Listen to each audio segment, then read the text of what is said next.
Coba kita perhatikan saudara-saudara kita yang sholat demen ngadu kaki dengan temennya. Saya nggak paham itu bagaimana itu ajarannya. Baru muncul di zaman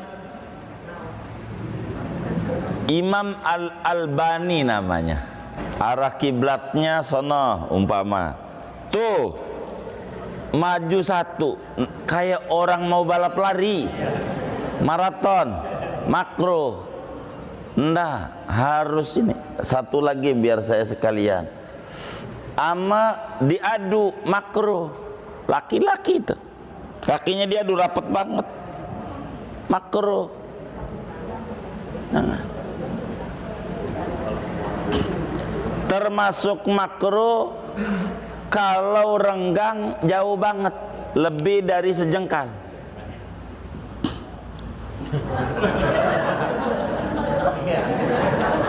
Mau ngapain?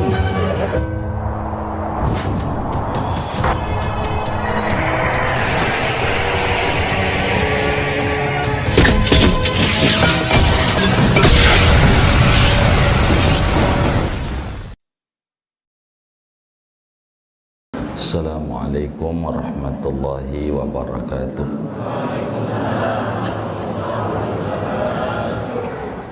Bismillahirrahmanirrahim. Alhamdulillahi rabbil alamin. Wassalatu wassalamu ala sayyidina Muhammadin wa ala alihi wa sahbihi ajma'in.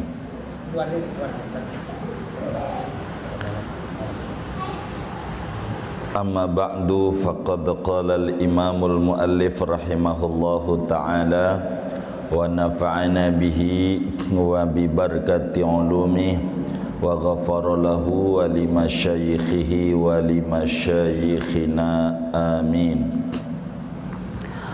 Wal qiyamu ala rijlin, dan dimakruhkan dalam salat berdiri atas satu kaki. Wa taqdimuha wa lasquha bil ukhra, dan dimakruhkan dalam salat memajukan kaki dari kaki yang satunya. Walasquha, dan merapatkan, menempelkan kaki bil ukhra, dengan kaki yang lain. Wassalatu haqinan, dan dimakruhkan salat haqinan padahal menahan kencing. Au haqiban, atau menahan buang air besar. Au haziqan, atau menahan buang angin. In wasi'al waqtu, jikalau luas oleh waktu salat.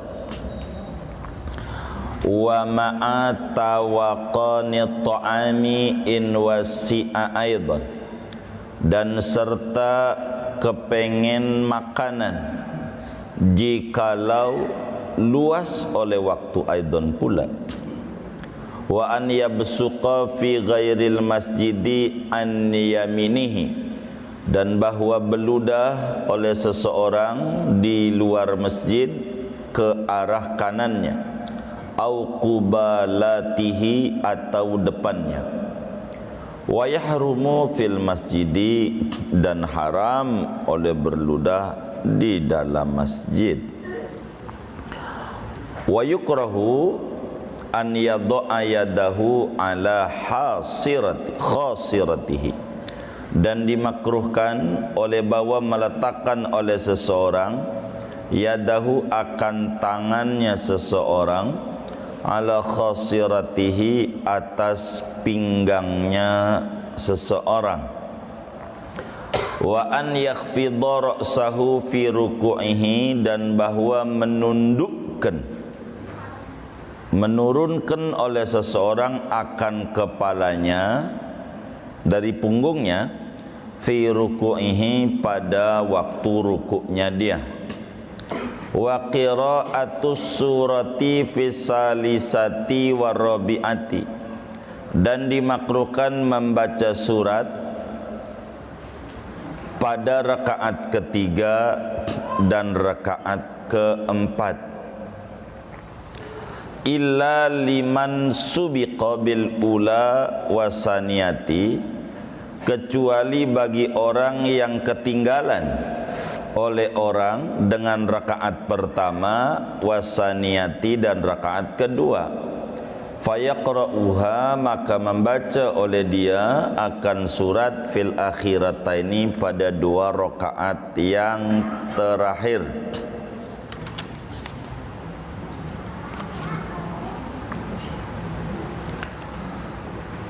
Wal istinadu ila ma yasqutu bisuqutihi, dan nyender kepada sesuatu yang jatuh oleh dia, bisuqutihi, dengan jatuhnya sesuatu. Wa ziyadatu fi jalsatil istirahati ala qadril julusi minas sajdataini, dan melebihkan pada duduk istirahat atas ukuran duduk antara dua sujud. Wa italatut tasyahudil awali, dan memanjangkan bacaan tasyahud awal. Wa du'ai fihi, dan berdoa, membaca doa pada tasyahud awal. Wa tarkud du'a fil akhiri, dan meninggalkan membaca doa pada tasyahud akhir. Wa muqaranatul imami fi af'alis sholati, dan membarengi imam pada perbuatan-perbuatan salat. Wal jahru fi mawdi'il israri, dan menjaharkan bacaan pada tempat pelan. Wal israru fi mawdi'il jahri, dan pelan pada tempat keras. Wal jahru khalfal imami, dan menjaharkan di belakang imam. Wa yahrumul jahru insyawasa ala ghairihi, dan haram oleh jahar kalau mengganggu oleh jahar atas orang lain. Wallahu alam. Semoga cukup waktu, kita tutup sampai pasal. Bapak, Ibu, saudara-saudara sekalian, syukur kepada Allah Subhanahu wa ta'ala, kita ucapkan alhamdulillahi rabbil alamin. Kita mulai kembali kajian kita, dan pada pagi ini kajian kita masih membahas tentang makruh-makruh di dalam solat. Jadi solat ini Bapak Ibu, belum tentu kita dapat ganjaran. Solat tuh yang kita kerjakan tuh, bila kemudian kita banyak melanggar solat, lebih-lebih kalau yang dilanggar itu hal-hal yang membuat solat jadi batal, itu udah pasti kagak ada ganjarannya, namanya salah solatnya. Tapi kajian kita pagi ini membahas yang ngurang-ngurangin ganjaran solat. Jadi kita orang solat itu, nih pada solat nih semua nih Bapak Ibu ini ndak sama ganjarannya, ndak sama. Sejauh mana kita orang dalam solat ngikut ajaran Nabi dalam setiap perbuatan solat, dari mulai takbir sampai salam, sejauh mana, sebanyak itulah ganjaran yang didapat. Sebetulnya bahasan kita ini panjang, tapi kiai kita menyingkat pada poin-poin pokok saja. Jadi yang makruh dalam sholat itu jumlahnya 1.500. Ada berapa? Mau dihabisin hari ini Panglima? Hah? Saya habisin nih, gitu. Sampai besok pagi nggak pulang-pulang. Banyak. Dari mana itu? Ada kitab namanya Bidayatul Minnah, membahas tentang judul besar tuh 500 sunat. Dijabarkan oleh Syekh Luqman itu sebetulnya 1.500 sunnah. Kalau udah ngomong 1.500 sunnah bakal kebahas. Melanggar itu makruh.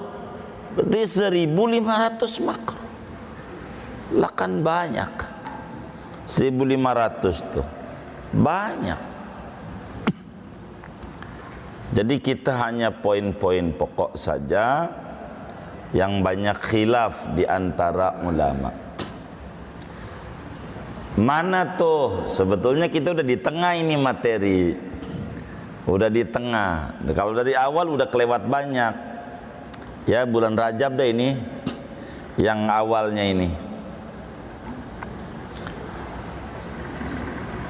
Materi kita pagi ini, wal qiyamu ala rijlin.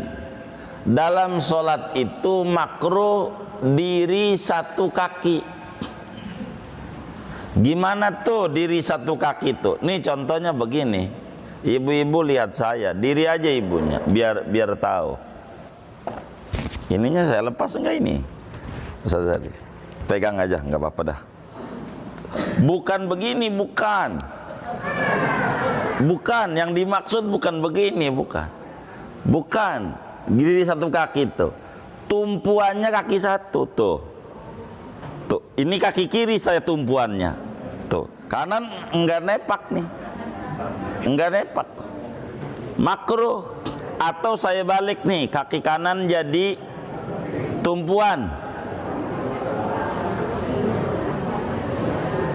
Ininya enggak nepak. Tuh makruh. Bukan begini, bukan. Kalau begini pasti jatuh ini mah. Bukan. Bukan itu yang dimaksud tuh, bukan. Tumpuannya satu kaki. Enggak diri di dua kaki, enggak nepak ya. Itu makruh, ngurangi ganjaran sholat.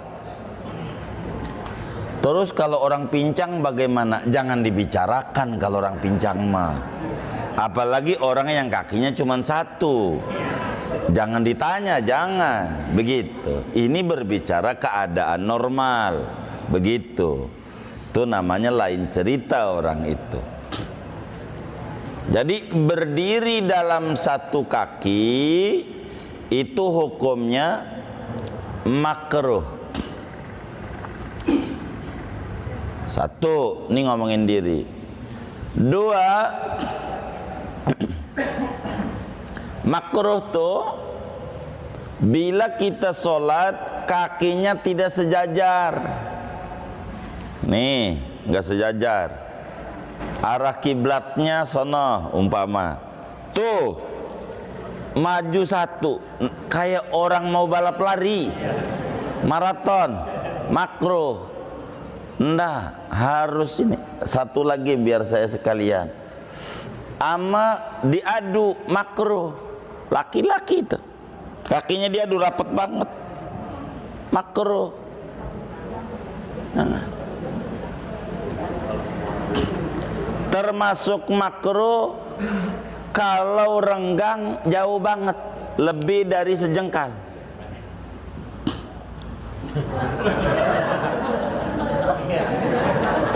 Mau ngapain? Gara-gara PSBB ngejar-ngejar kaki, nggak kena juga jauh. Sejengkal saja, satu jengkal dalam sholat itu. 1 jengkal saja, jangan lebih dari 1 jengkal. Jangan 1 jengkal. Kalau ibu-ibu rapat, itu ganjarannya. Kalau renggang, makruh, ngurangi ganjaran sholat. Kalau renggang, jangan. Jadi Islam itu selaras dengan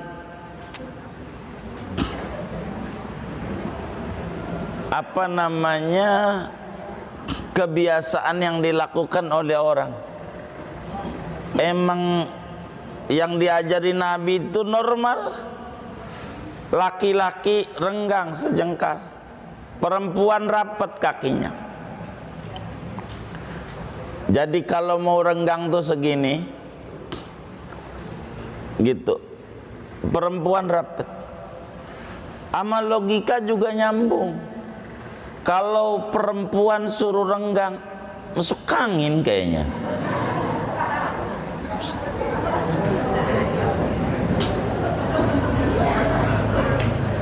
Jangan dicatat, jangan. Oh, takut lupa. Kalau laki-laki suruh rapet banget, ngeganjel kayaknya.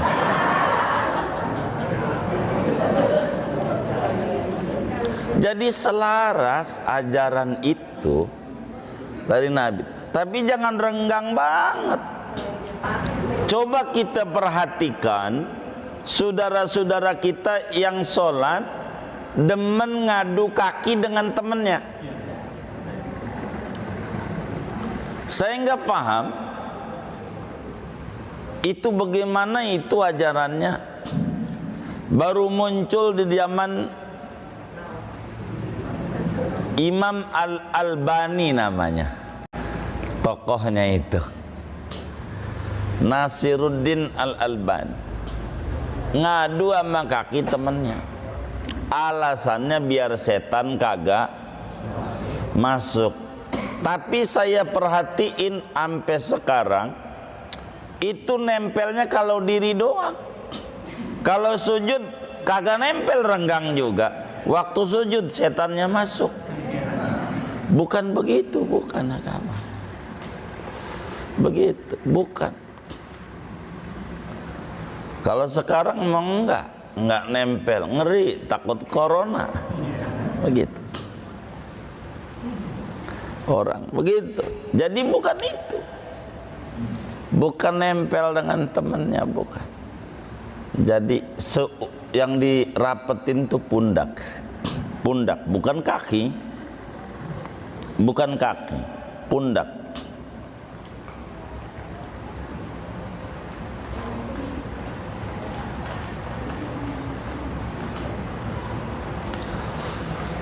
Kalau perempuan rapat. Sebetulnya sudah diajarkan perempuan. Jalan aja tuh pakaian yang paling cakep perempuan namanya abaya. Orang kita Indonesia diambil dari bahasa Arab. Kebaya.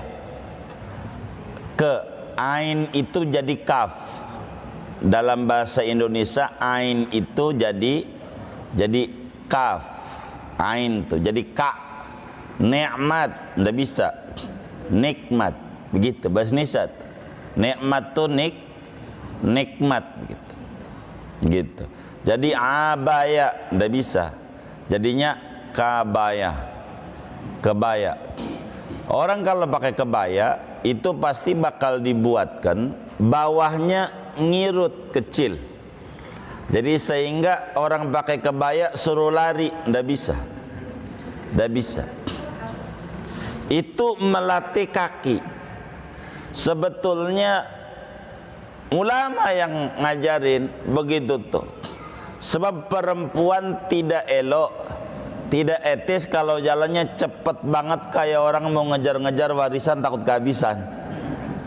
Jadi dengan pakai abaya jalannya pelan, teratur. Itu begitu. Pakaian perempuan bagus. Itu begitu. Sholat begitu, biar rapet maksudnya.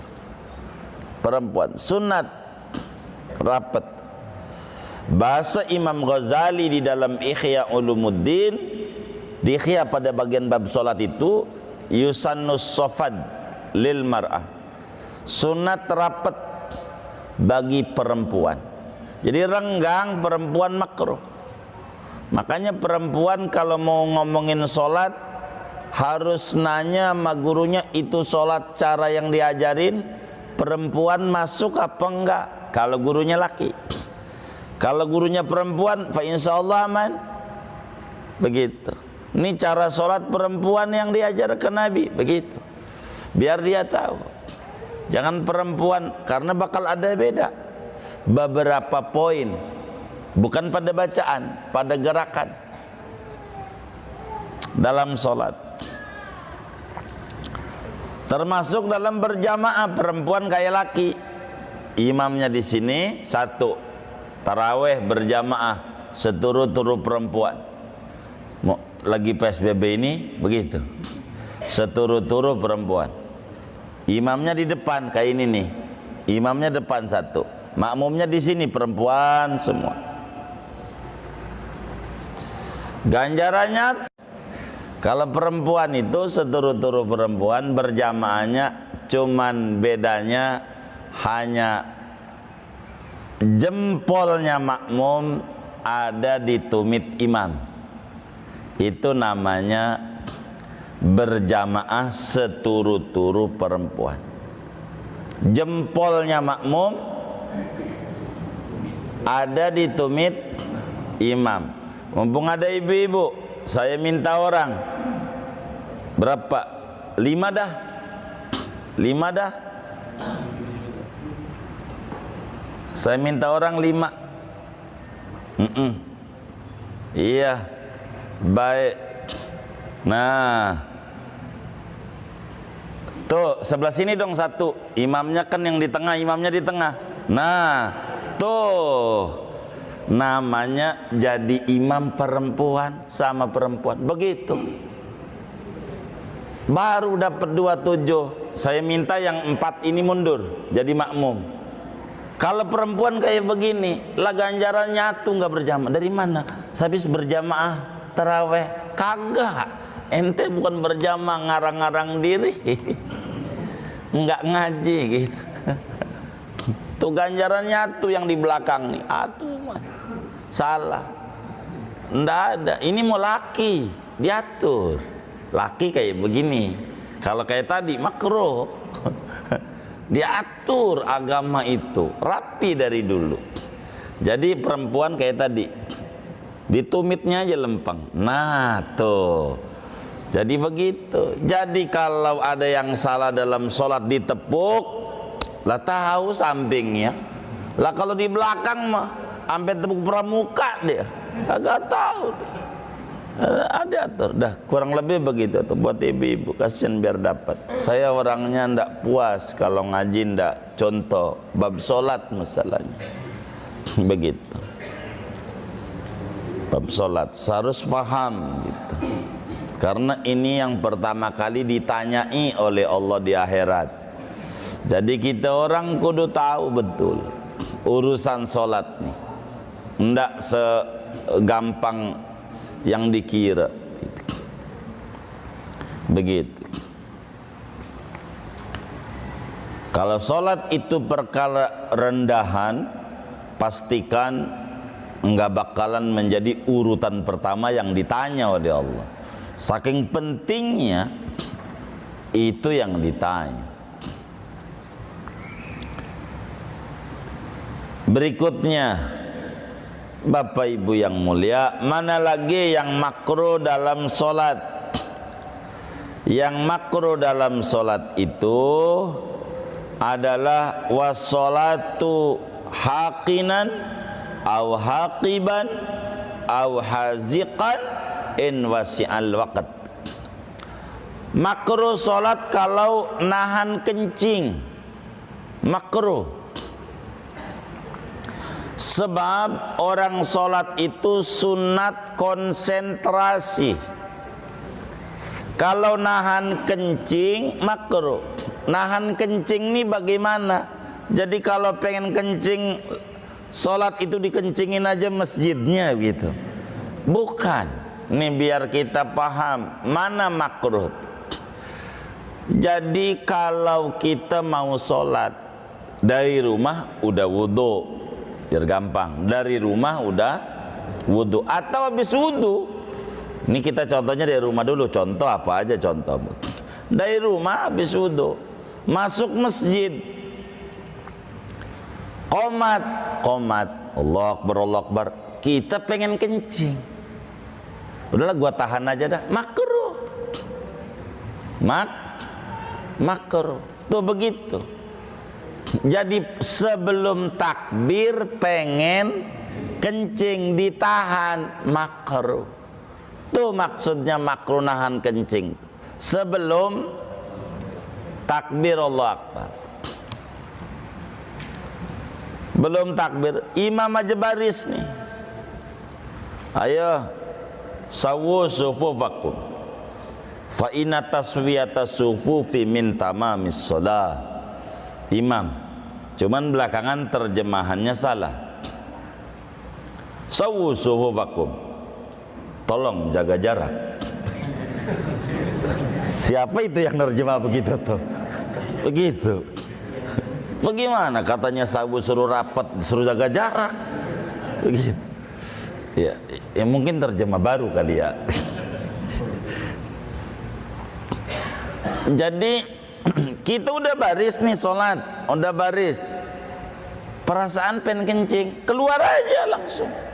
Udah baris padahal. Imam udah Allah, kita kok pengen kencing. Jangan ampe sholat mikirin kencing, jangan. Anda harus menghadap Tuhan. Hati kita cuman satu. Kalau hatinya ingat kencing, kencing aja dari awal sholat sampai akhir sholat. Jangan begitu. Agama tuh ringan, udah kencing. Tapi kalau lagi sholat pengen kencing, ini lagi sholat berarti udah Allahu, bisa ditakbir rakaat pertama, 2, 3 dan seterusnya. Pengen kencing, udah takbir. Kalau dia masih dirasa mampu nahan ampe salam, tahan itu mah. Wajib. Wong udah sholat, udah masuk dalam pelaksanaan sholat, tahan itu.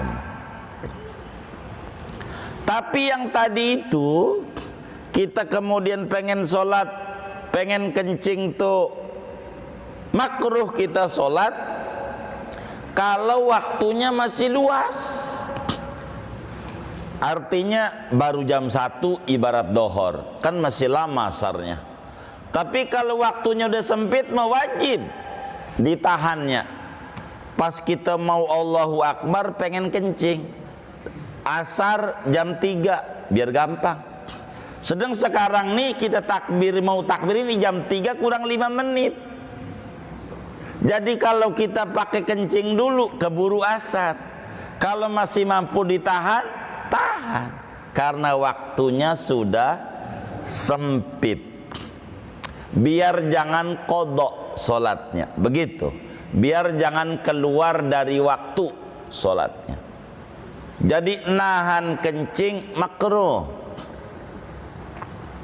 Mana lagi nahan kok kayak pengen aja mau sholat takbir. Tuh ngapain Pak Haji tuh? Udah mau takbir pulang aja dia. Sebab masjidnya nggak ada toiletnya ya kan. Dia pulang, nggak apa-apa. Karena kita nggak usah mikirin orang komentar apa, nggak usah. Itu urusan orang berkomentar. Yang penting kita berpijak pada ajaran Sayyiduna Muhammad sallallahu alaihi wasallam. Itu ajaran. Makruh. Termasuk pengen buang angin. Kok kayak pengen buang angin?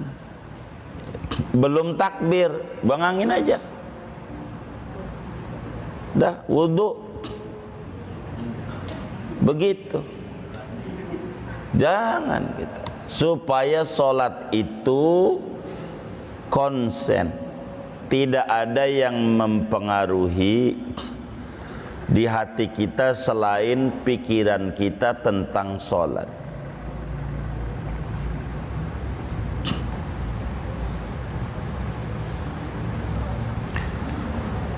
Mana lagi? Wa ma'ata wa qanit ta'am. Makruh dalam sholat itu pengen makan, lapar. Kalau kita lapar, makan aja. Begitu, makan aja. Coba agama enaknya tuh. Ini agama. Ini di sini nih dalil orang datang adzan Isya, masih ngaji belum selesai. Tuh ngapa ngaji? Uy, adzan, begitu. Ini ndak ngerti dia. Ini ajarannya. Lagi sholat, mau sholat pengen makan. Dalam agama makan aja dulu. Makanya kata orang kampung, mendingan makan ingat sholat dibanding sholat ingat makan. Parah amat.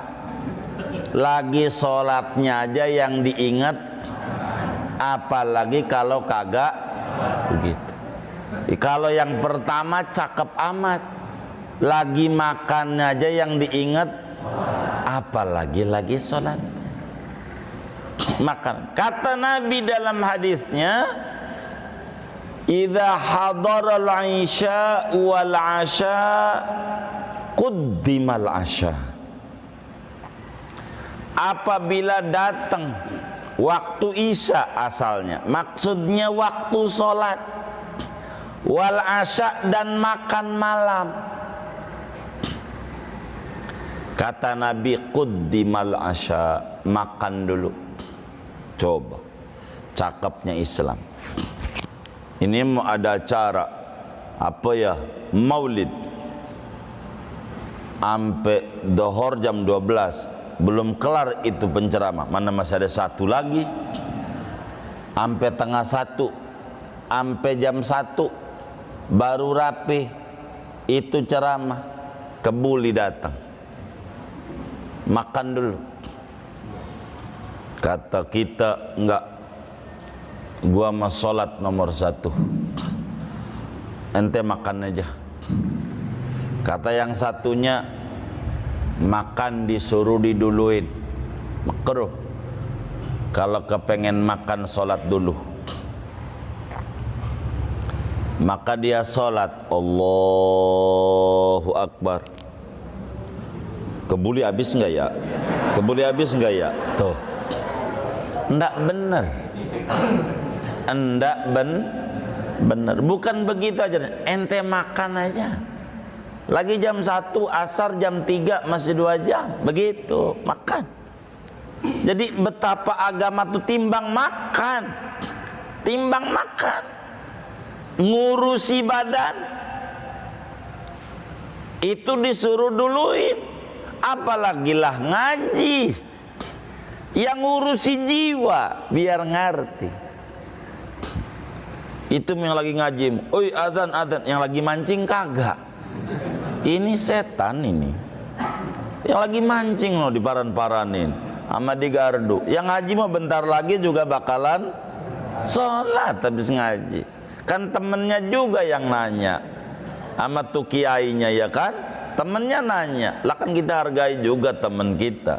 Gue sih kagak nanya, iya tapi temennya sabar. Namanya orang bareng-bareng gitu. Begitu. Tapi yang disuruh duluin makan ini yang bagaimana dulu, begitu. Kalau makanannya sudah siap. Kalau makanannya sudah siap, makan dulu baru sholat. Tapi pengen makan, kata bininya, ya udah entar saya mau nyuci beras dulu.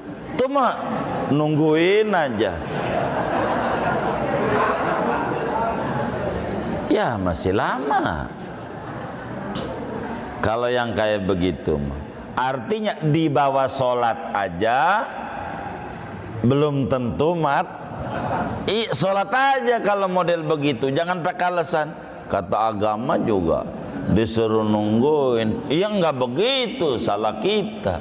Kalau makanannya sudah siap, kita pengen makan, jangan dintar. Daripada sholat perutnya perih, ndak boleh sama agama. Jangan sampai sholat melintir amat ya, begitu. Akhirnya repot. Itu agama ringan, begitu. Enak Islam itu ajarannya. Jadi kalau Anda pengen makan, kata Allah lewat nabinya, nyampein nama kita, makan dulu dah. Kami nggak apa-apa, yang penting waktu ngadep kami konsen. Tuh kayak begitu. Jadi dilihat.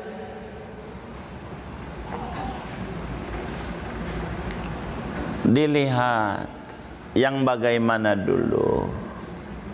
Agama itu tidak kaku. Jangan dibikin sempit sesuatu yang luas dalam agama, dan bukan untuk disembarangin tentu. Begitu. Itu agama.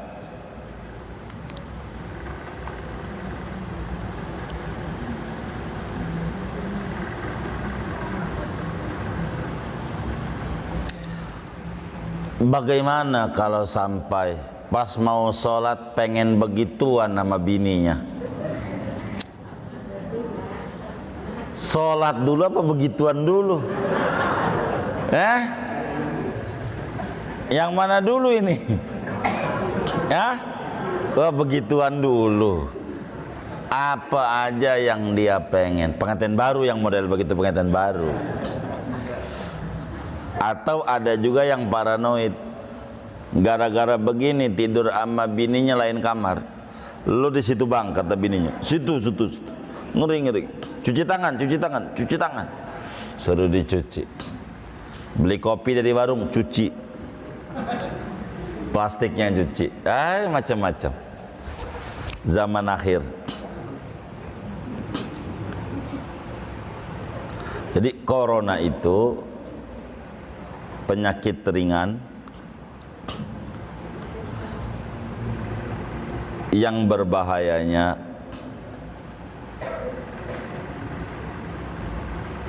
urusan hati. Suudzon sama orang lain. Ini kayaknya ada corona dia. Dirinya kayak orang bersih aja. Itu yang dosa paling gedenya gara-gara corona. Nuduh orang yang enggak. Udah kayak dokter aja dia. Corona kayak jauh. Tapi di masjid doang begitu. Kalau naik ojek kagak. Ojol mah. Yang jauh bang, kasih bantal 3. Kan kagak. Jadi itu aja bahayanya. Intinya makruh sholat kalau kita kepengen makan dan makanannya sudah makan aja. Kalau kepengen, jangan kita ngeganggu. Tuh sholat. Sebab tidak ada bagi orang yang sholat kecuali apa yang dia konsen. Di sanalah ada ganjaran. Kemudian wa an yabsuqa fi ghairil masjid an yamini. Kalau sholat berludah bagaimana? Kalau lagi sholat berludah, hukumnya begini. Ngomongin berludah itu ada dalam sholat, ada di luar sholat. Ada berludah baik dalam sholat maupun di luar sholat, tidak ke depan dan tidak ke kanan. Berludah Berludah tidak boleh ke depan, tidak boleh ke kanan. Jadi kemana? Ke kiri. Maka baju pun dikasih kantongnya di kanan, di kiri. Kiri. Buat tempat ludah. Iya, dari situ itu Panglima, ya di situ ya. Jadi kalau kita sholat di luar masjid, di luar masjid itu di rumah dah, sholat di rumah, mulutnya banyak air, pengen beludah, kan ada juga wong namanya manusia macam-macam. Ada yang ludahnya lebih banyak, artinya terproduksi, sehingga beludah mulu. Jadi ini lagi sholat monyong, baca Fatihah juga susah, baca surat susah, kan begitu. Susah. Ini bagaimana? Maka beludah jangan ke kanan, makruh. Jangan ke depan, makruh. Ke kiri. Kalau di masjid, masjid mau diludahin, haram. Tembok masjid aja ludah, dari sini aja nih nggak mau keluar. Wih, kena lantainya, dosa.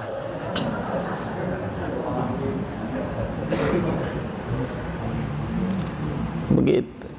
Yang model begitu biasanya dari lantai 2 biasanya. Dia kagak jauh, dia kena dah tuh. Airnya kotor aja. Yang disalahin pengurus masjid aja. Ini ngecatnya nggak benar pun, ngecat yang ludahnya ini. Jadi di mana? Maka kantong baju ditaruh di sebelah. Nggak apa-apa. Daripada sholatnya kagak kan susah dia mulutnya mau baca Fatihah. Ada yang model kayak begitu orang. Diatur oleh agama. Diatur. Jadi ini aturan sholat ini harus rapi. Jangan kaku. Ingat, jangan kaku. Jadi mohon maaf, sholat itu yang paling bagus pada awal waktu. Untuk siapa? Tar dulu untuk siapanya. Islam itu enak. Bagi orang yang lapar aja sama Nabi, enggak, Anda enggak awal waktu. Anda makan dulu, jangan awal waktu. Lagi lapar. Itu Islam tuh. Ada personnya. Enggak boleh digeneralisir. Waktu. Tar dulu siapa dulu. Dilihat. Dokter bedah. Dengar azan. Allahu Akbar. Udah dibedah, ditinggal. Allah nomor 1. Ya modar.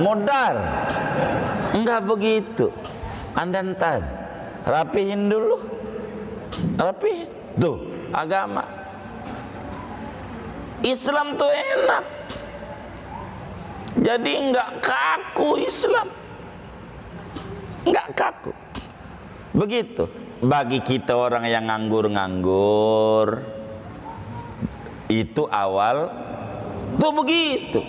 Bagi orang lagi dari jalan tol, datang adzan di samping tol tuh masjid kedengar, Allahu Akbar, Allahu Akbar. Wah udah ada tabrakan. Jalan tol, entar di rest area saya sholat. Kayaknya keburu nih, paling juga nyampe rest area jam 1 dohor. Saya sholatnya jam 1. Begitu.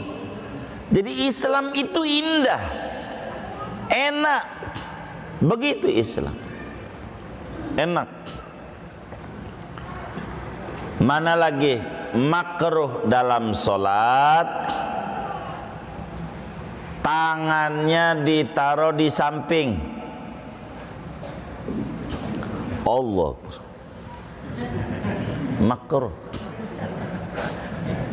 Ditaruh. Ini orang mau ributin. Termasuk makruh tangannya ditaruh di atas dada. Di atas Allah.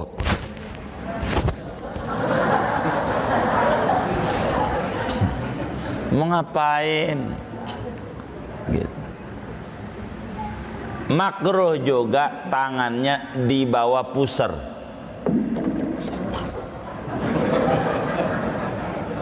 Kayak layangan burungnya takut terbang kayaknya. Jangan. Di bawah dada, di atas pusar. Itulah tempatnya. Tangan tuh.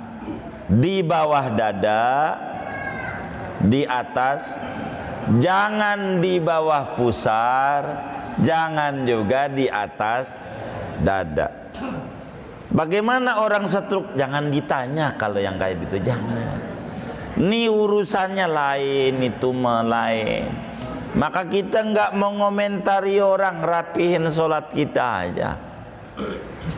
Ada orang tangannya di dada.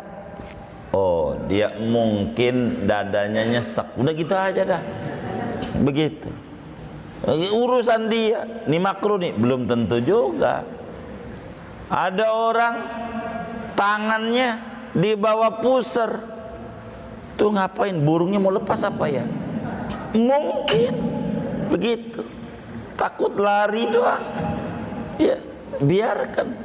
Yang penting kita sholat ini biar benar, insya Allah, biar rapi gitu. Aturan sholat biar rapi.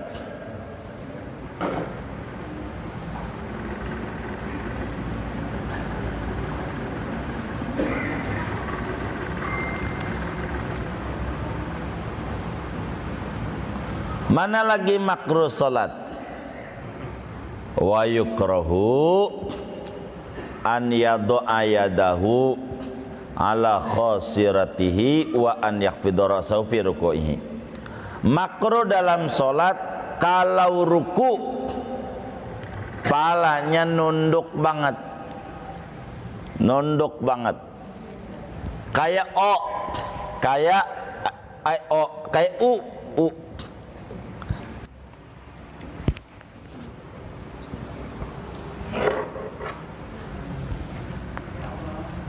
Makruh.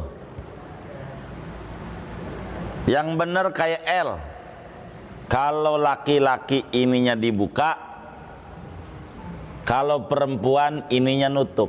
Nih, perempuan. Jangan dibuka tangan dari keteknya. Jangan begini juga makruh nih.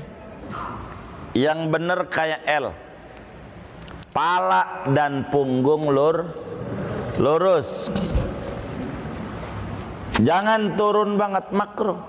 Ada orang saya turun banget, bahkan tangannya bukan di lutut, di betis. Saking turunnya, kata dia biar khusyuk.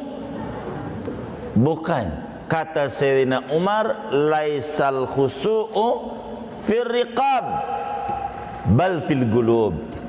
Khusyuk tuh bukan di leher kudu nunduk banget, bukan.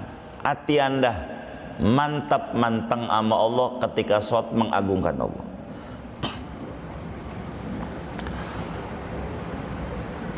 Mana lagi makruh sholat? Kagak baca surat. Waladhdallin amin, Allahu Akbar.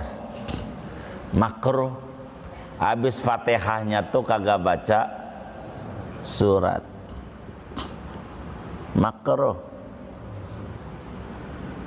Termasuk makruh rakaat ketiga dan keempat baca surat.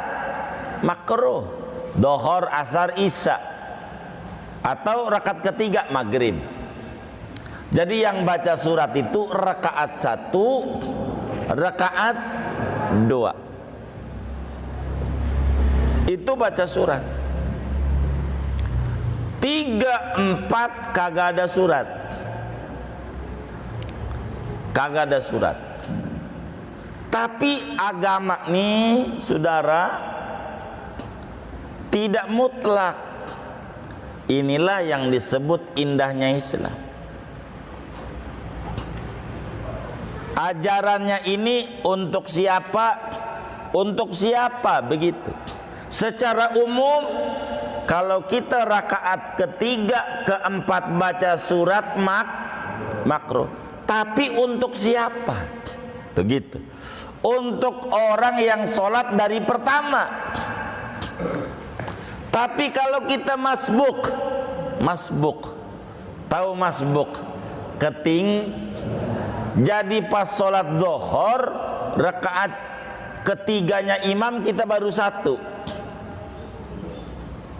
Lah imam baca Fatihah doang, enggak baca surat. Wong makruh. Sehingga kita enggak keburu baca surat. Kapan kita baca surat si masbuk ini? Sesudah salam. Sesudah salam. Jadi pas imam salam, kita bangun. Berapa lagi? 2 lagi. Ini di rakaat ketiga kita nih disuruh baca surat. Ingatin tuh. Rakaat ketiga kita nih disuruh. Kenapa? Karena kita belum baca surat. Jadi nanti pas bangun rakaat ketiga, wadoin amin, kuliah dah gitu. Baru ruku. Jangan Fatihah doang ruku. Banyak tuh pas sudah jadi masbuk aja, baru diri aja udah langsung ruku aja. Ini kagak baca surat ini, baca surat ini. Jangan. Rakaat keempat kita sama, baca surat. Tapi kalau keburu di pertama kita ukur aja. Ini umpama nih, imam rakaat ketiga. Artinya kita masuk waktu tasyahud awal. Waktu tasyahud awal kita masuk, Allahu Akbar, kita ikut duduk. Pas diri kita udah waladhdallin amin, imam belum ruku, ya baca surat lah kita. Yang pendek, inna a'tainakal kautsar fasholli li rabbika wanhar inna syani'aka wal abtar. Selesai. Imam ruku, kita nanti di ketiga enggak usah, kan keburu masih. Jadi ukur aja tuh sama kita. Ternyata kita pas udah makmum enggak keburu baca surat. Dohor tuh yang enggak kedengaran, baca surat tuh enggak keburu. Nanti kita baca surat di ketiga. Pokoknya dalam sholat kudu baca surat 2 kali. Begitu yang paling pokok. Tapi kalau jadi makmum, ingat, enggak. Kalau jadi makmum, dohor, pertama baca surat, kedua baca surat juga, kan imamnya baca surat juga. Pas ketiga habis waladhdallin amin, imamnya belum ruku, kan imamnya juga enggak baca surat, masih diri. Kita jangan bengong. Kalau jadi makmum, jangan bengong. Jadi ngapain? Baca surat. Waladhdallin amin, belum ruku, baca surat. Bismillahirrahmanirrahim. Qul a'udzu birabbin nas, malikin nas. Allahu Akbar. Ya udah ruku. Begitu. Begitu juga rakaat pertama, dohor. Udah kita baca surat. Lakum dinukum waliyadin. Belum ruku imam, tambah suratnya. Jangan bengong aja. Belum rapi nih Masjid An-Nur ini ya. Ini belum. Jadi apa aja pikirannya macam-macam. Jadi ditambah surat sampai imam ruku. Kalau yang nggak jahar itu, nggak jahar. Itu supaya kita bisa pahami. Supaya kita bisa pahami. Jadi kalau kita jadi makmum, dilihat untuk baca surat. Tapi kalau kita kedengaran, ndak usah. Imam tuh udah kedengaran, ndak baca, karena tugas kita dengerin saja.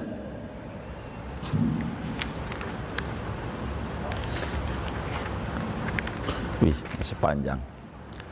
Wal istinadu ila ma yaskutu bisukutihi. Makruh dalam solat nyandar, solatnya nggak tegak, sandaran. Boleh nggak batal? Kiblatnya sana.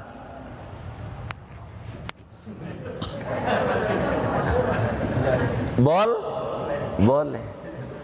Tapi kalau orang yang udah tua renta bukan boleh, kudu dia. Nggak apa-apa. Ini orang malas kalau dia seger-buger kayak begini nih. Mak. Begitu. Sandaran. Apalagi sandarannya temannya sama orang. Kalau dia pergi, jatuh dia. Makruh dalam ibadah. Jadi ini sholat bukan main-main, tapi punya tuntunan yang rapi di dalam agama. Begitu, agar supaya kita betul-betul benar. Jadi makruh menyandar kepada benda yang kalau dia geser kita jadi jatuh. Ada ulama bilang nggak sah. Tapi kalau benda itu tidak jatuh, kalau dia geser kita tidak geser, maka nyandarnya dilihat. Kalau orang masih kuat makruh, kalau orang udah tidak kuat adalah, kalau masih kuat makruh, kalau udah nggak kuat udzur, itu jangan ditanya. Begitu. Segini dulu dah. Wallahu a'lam bishawab. Kalau sholat sunnah itu nggak pakai baca surat, nggak apa-apa. Makruh, iya. Kalau nggak baca surat biar pendek, gitu. Biar pendek baca aja. Iya, sama-sama. Tapi jangan Yasin, Allahu Akbar, jangan itu. Itu pendek amat segitu mah. Begitu. Jadi sebetulnya enggak mesti satu surat sempurna, satu ayat pun memadai. Kalau pengen buru-buru baca aja seayat. Jadi liila fi Quraisy, segitu dong jadi. Allahu Akbar. Kalau dia merasa buru-buru, jangan ditinggal. Makruh. Tapi sholatnya sah, sholat. Allah alam. Iya baik.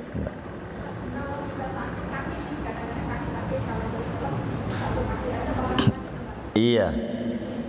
Bagaimana kalau kita kakinya sakit jadi sehingga tidak bisa napak dua? Saya mau nanya sama bapak-bapak ini, boleh nggak? Hah? Kenapa? Oh iya, boleh katanya bunda karena sakit. Uzur.